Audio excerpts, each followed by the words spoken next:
Oh, lordy, lordy, lordy, lordy. People's like trying to call me a shit. What the fuck?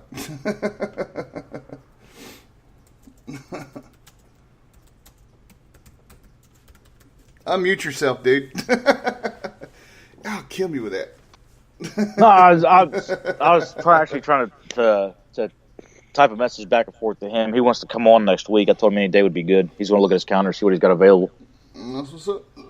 That's what's up. Hell yeah, man. Good shit, good shit. All right, chat group. I need one thing y'all fucking thankful for today. We'll start off with that. The second half rolling here. Yeah, mine's doing the same fucking thing. This motherfucker ain't stopped all morning. Mine ain't either. You know, just to put it out there, you know, today is the day to be thankful for a lot of things, y'all. You know, your family, your friends, your loved ones, your jobs, you know, everything that you damn do, everything that you're gonna do and whatnot, man, be thankful for. You know, there's too much hostility and fucking hate and all this shit going around in the world right now. You know, there's even this damn race war bullshit that's going on, something we talked about last night. You know, it's succeeding in its mission to fucking take our minds off of what's going on. Oh, sis, you know, we're thankful for you too. You know, I'm definitely thankful for my family. And I mean, all y'all out there. You don't have to be blood to be family, and it's great to have such a big one.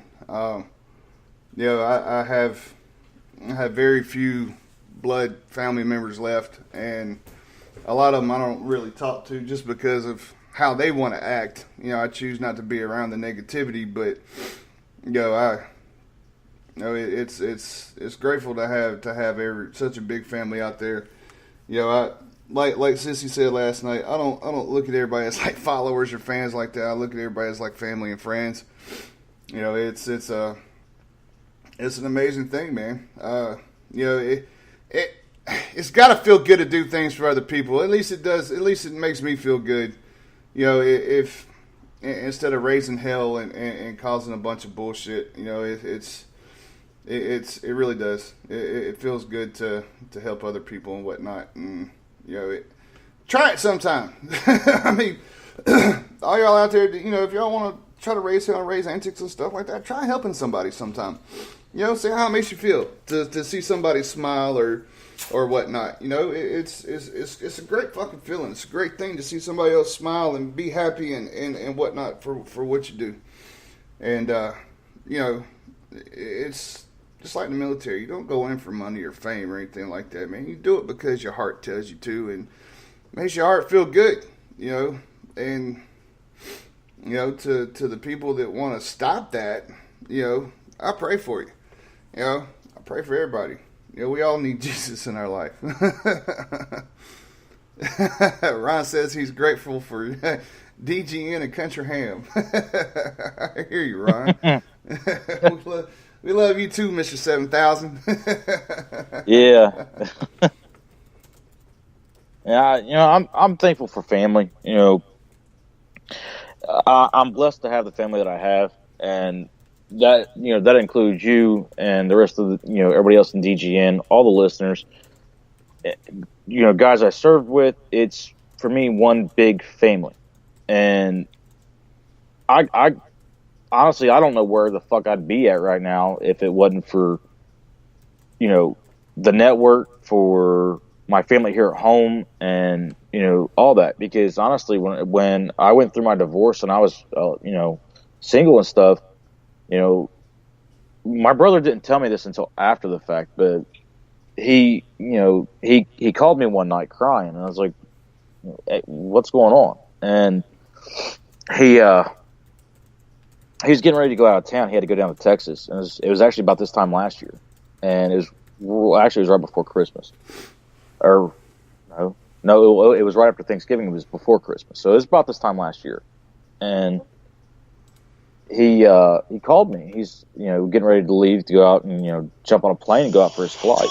And matter of fact, that's the devil calling now. I don't know if he's listening or not, but he called me and he said, what are you doing? I'm just sitting here. Why? What's going on? Mind you, this is like shit. 1 o'clock in the fucking morning, 2 o'clock in the morning. I hadn't been to bed yet, and he kind of alluded to the fact he's like, that's when I met the person that I'm with, and he's like, I'm happy for you. Well, I'm happy for me too. He's like, no, you don't understand. He said, I want to tell you something, but I don't want you to be pissed off at me. He said, I've been worried about you for probably the last 3 or 4 years now. Why? So, well, you live back behind me. You live back there by yourself. The only thing you got is yourself.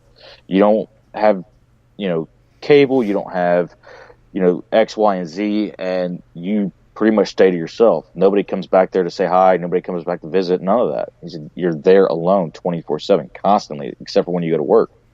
So then, I'm fine with that. It's the life I live. I choose that.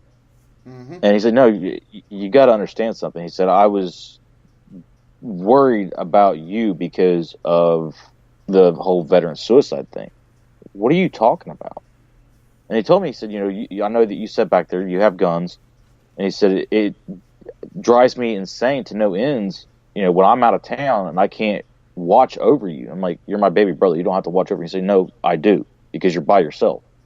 And it was like he had to get that off his chest because he was truly concerned for my well-being and my welfare.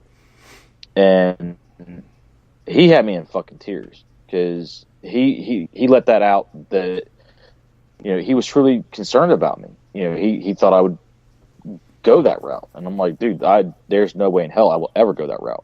And I'm glad that you thought of me and stuff like that. Never worry don't ever think that I'm going to do something like that. I would never do that. Not in a million years. But it showed how much that he was aware and cognitive to veteran suicide, and, how 22 veterans a day commit suicide, throughout the country. And he's aware of that stuff. And that, he brought that to light to me in a private conversation.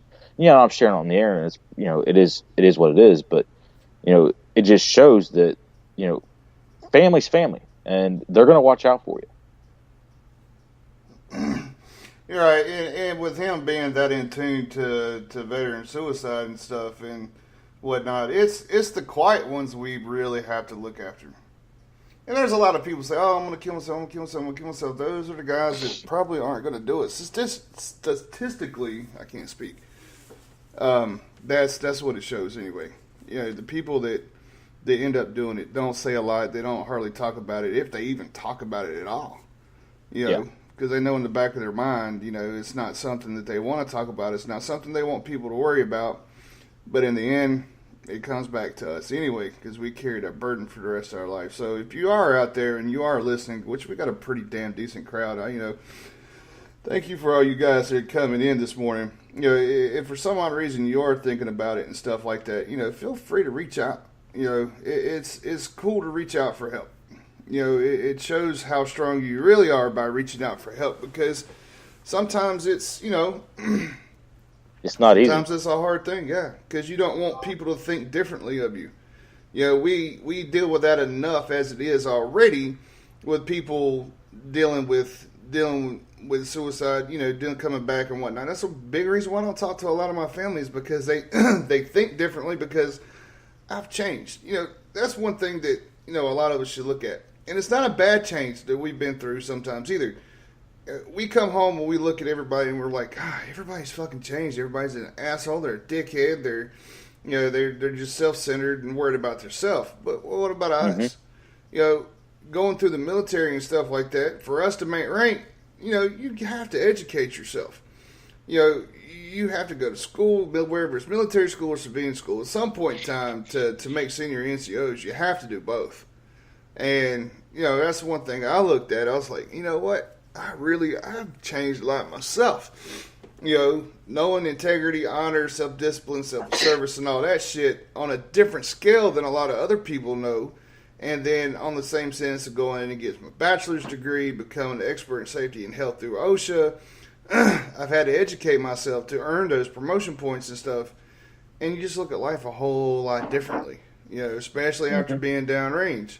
And a lot of other people don't understand that. And they think it's weird or whatnot, because you do think differently and whatnot. You know, my dad used to be able to bitch and raise freaking hell, and I would cower down like a son of a bitch. Not no more. Sorry, not happening today, there, brother. It's you know, don't throw your shit around if you're not willing to take it too. And you know, I've had to set him straight on a couple of things, and he's just like, what the fuck? You know, why be jealous of your son that is retired, medically retired from the military, for that matter? Why be jealous of him and not be thankful that fucking home? You know, yeah, you still got to work your job for another 10 years. I'm sorry for you. You know, but, you know, it's just, you know, it's people's self-centeredness. You know, but we fucking pray for you, man. You know, it'll be all right. I'm telling you. But, alrighty. Let's hit some old school. Yeah, let's hit some old school. We was playing some old school yesterday. Yeah, I think this one will do it. Here's a little bit of Tupac. Oh shit. California.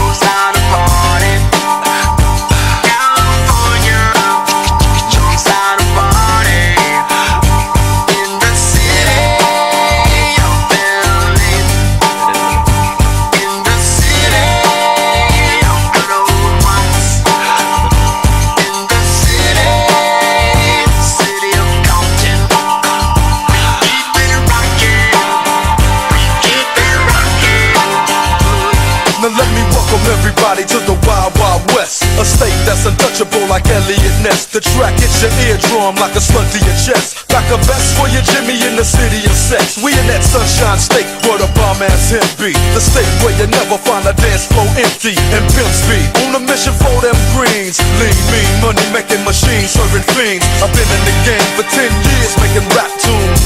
Ever since Honeys was wearing Sassoon, now it's 95 and they clock me and watch me diamond shining, looking like a Rob Liberace. It's all good, from Diego to the Bay. Your city is the bomb if your city making pay.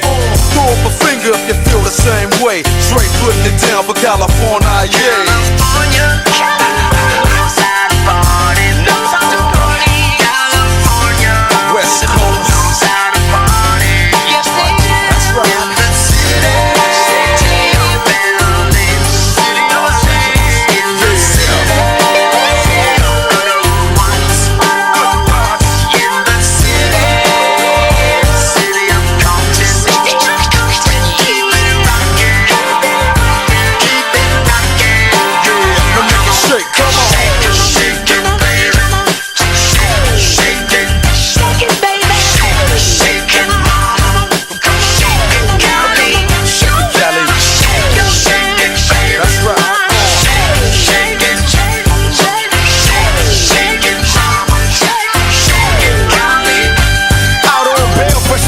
California dreaming. Soon as I step on the scene, I'm hearing hoochie screaming, fiending for money and alcohol. The life of a West Side player with cowards die in a strong ball. Only in Cali will we riot, not rally to live and die. In LA we wear chucks, not valleys. Yeah, that's right. Dressed in loafs and khaki suits.